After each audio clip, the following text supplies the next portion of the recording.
Hello everyone, welcome to my channel. आज हम इस वीडियो में मेटल कार्बोनाइल के बारे में डिटेल में डिस्कस करेंगे, जो इनऑर्गेनिक केमिस्ट्री से रिलेटेड एक इंपॉर्टेंट टॉपिक है, एक इंपॉर्टेंट कॉन्सेप्ट है। सो इस पर्टिकुलर वीडियो में इसका बेसिक कॉन्सेप्ट समझेंगे कि मेटल कार्बोनाइल क्या होता है एंड इसके साथ ही साथ इसका क्लासिफिकेशन हम डिस्कस करेंगे कि मेटल कार्बोनाइल को किस प्रकार से क्लासिफाइड किया गया है। So what is metal carbonyl? The electronic configurations of CO molecule indicate that it contain a lone pair of electron on carbon and oxygen atom each. Okay, so basically जब electronic configuration हम निकालेंगे carbon monoxide का CO molecule का, तो ये indicate करता है कि कार्बन और ऑक्सीजन दोनों में जो है एक लोन पेयर ऑफ इलेक्ट्रॉन पाए जाते हैं।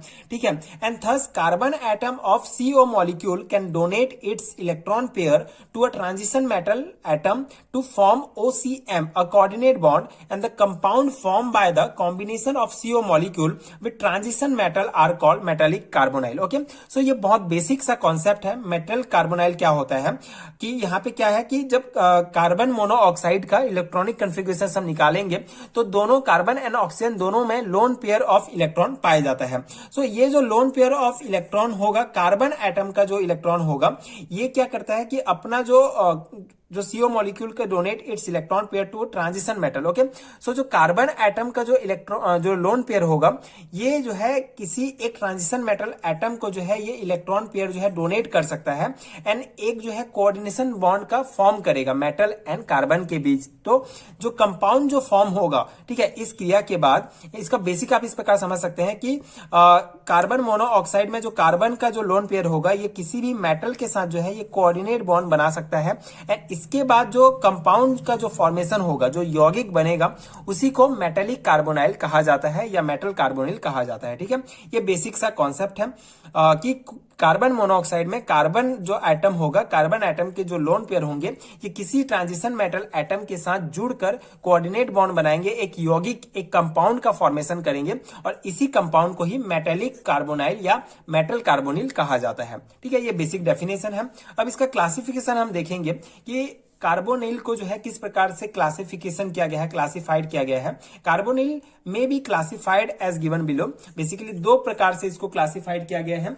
एक है हमारा मोनोन्यूक्लियर कार्बोनाइल एंड दूसरा है पॉलीमोलिकुलर कार्बोनिल। ओके, सो मोनोन्यूक्लियर कार्बोनिल क्या होता है? बेसिकली आपको हर एक पॉइंट को समझना होगा, क्योंकि जनरली सेमेस्टर एग्जामिनेशन में ये 2 और 3 मार्क्स के क्वेश्चन में पूछे जाते हैं that what is metal carbonyl, या फिर क्लासिफिकेशन पूछ लिया जाएगा, या फिर इंडिविजुअली पूछा जाएगा व्हाट इज मोनोन्यूक्लियर कार्बोनिल। तो आपको सभी पॉइंट्स को ध्यान से समझना होगा। सो मोनोन्यूक्लियर कार्बोनिल क्या होता है? ठीक है, आई होप अभी तक आपको ये मेटल कार्बोनिल क्या है ये समझ में आ गया होगा। अब मोनोन्यूक्लियर कार्बोनिल क्या होता है?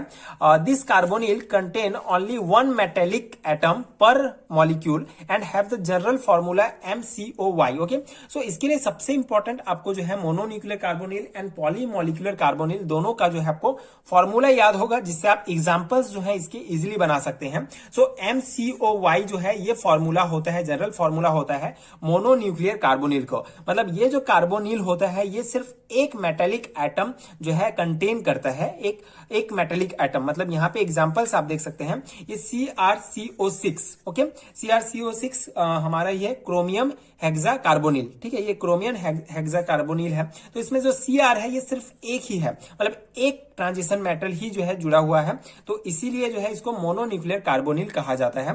एंड इसका एक और पॉइंट आपको ध्यान रखना होगा, such carbonyl are formed by the metal having even atomic number. Okay, इसका एक पॉइंट ये है कि जो भी हमारा मेटल होगा ये इवन एटॉमिक नंबर होगा, तो इस प्रकार के कार्बोनिल का फॉर्मेशन करेगा। जैसे यहाँ पे हमारा Cr, इसका जो है 24 होता है एटॉमिक नंबर, मतलब एक इवन एटॉमिक नंबर है।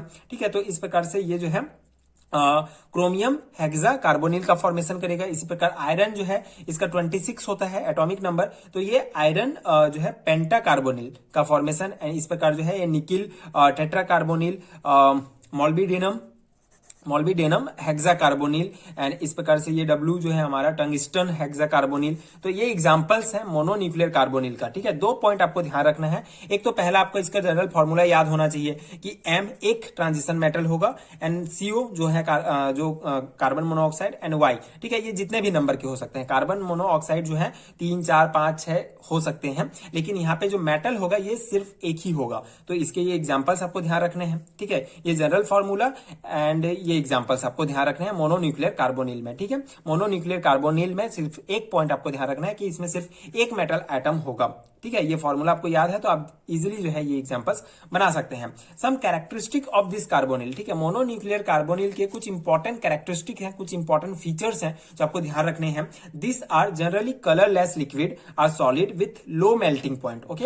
ये जितने भी हैं ये सभी जो है कलरलेस लिक्विड या सॉलिड होते हैं जिनका मेल्टिंग पॉइंट बहुत लो होता है। इसमें एक्सेप्शंस हैं, एक्सेप्ट जो है ये VCO5 जो वेनेडियम, हमारा वेनेडियम पेंटाकार्बोनिल जो होता है ये ब्लैक सॉलिड है, ये एक प्रकार का ब्लैक सॉलिड है। एंड जो आयरन पेंटाकार्बोनिल है हमारा ये है येलो सॉलिड, ठीक है। ये दो एक्सेप्शंस आपको ध्यान रखने हैं। Exception generally objective type questions में पूछे जाते हैं तो आपको उसके अकॉर्डिंग ही जो है ये पूरा समझ के करना होगा कि जितने भी जो मोनोन्यूक्लियर कार्बोनिल होते हैं ये कलरलेस लिक्विड या सॉलिड होते हैं, लेकिन दो एक्सेप्शंस आपको ध्यान रखने हैं। वेनेडियम पेंटाकार्बोनिल जो कि ब्लैक सॉलिड है एंड जो आयरन पेंटाकार्बोनिल है ये हमारा येलो सॉलिड है। ये दो एक्सेप्शंस आपको ध्यान रखने हैं। इसके अलावा कुछ और इंपॉर्टेंट फीचर्स हैं जैसे this are readily soluble in organic solvent like benzene, ether, light, petroleum etcetera. ये जो है बहुत जल्दी जो है घुल जाते हैं ऑर्गेनिक सॉल्वेंट जैसे कि बेंजीन, ईथर, लाइट, पेट्रोलियम, इन सब में।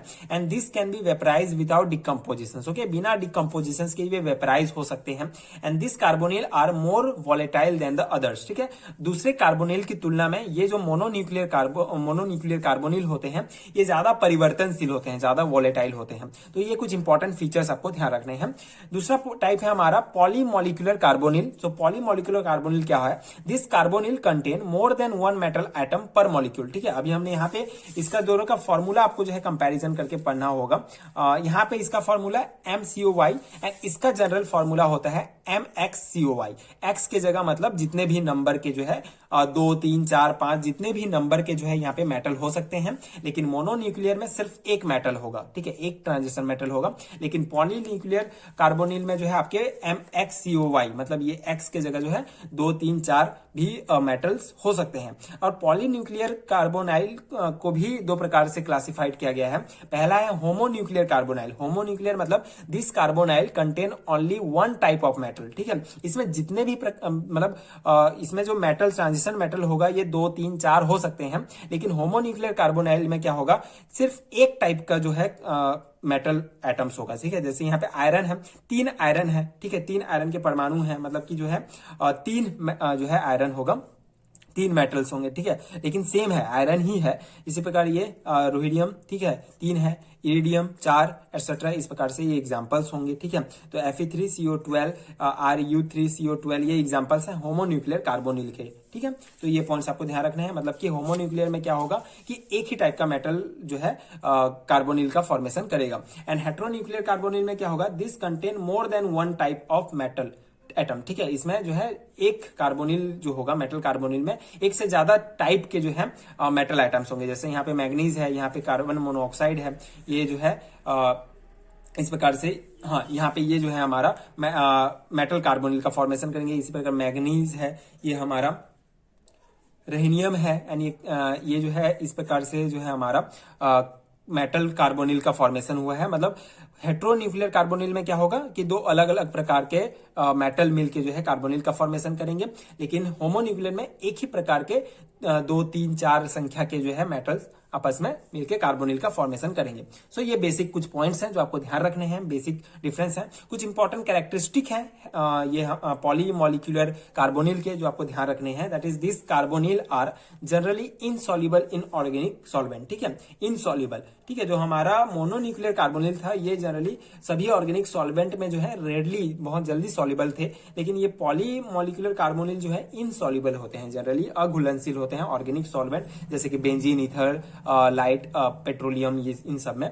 And this decompose at or below their melting points, ठीक है। ये अपने मेल्टिंग पॉइंट से कम में भी जो है डिकम्पोज होते हैं। तो ये पॉइंट्स आपको 2 इंपॉर्टेंट कैरेक्टरिस्टिक ध्यान रखने हैं पॉलीमोलिकुलर कार्बोनिल के। तो ये कुछ basic concept and important type से आई होप आपको समझ में आ गया होगा। बहुत ही इजी है, आपको बस एक बार ध्यान से इसको पढ़ना होगा, जिससे आप इजिली अपने लैंग्वेज में भी पूरे एग्जाम में इसको लिख सकते हैं। बस इसका फॉर्मूला आपको याद होना चाहिए। क्लासिफिकेशन में दोनों टाइप के फॉर्मूला याद है तो आप इजिली जो है इसके एग्जाम्पल सिंबल्स खुद डिराइव कर सकते हैं। एंड ये बेसिक कॉन्सेप्ट तो आई होप आपको समझ में आ गया होगा।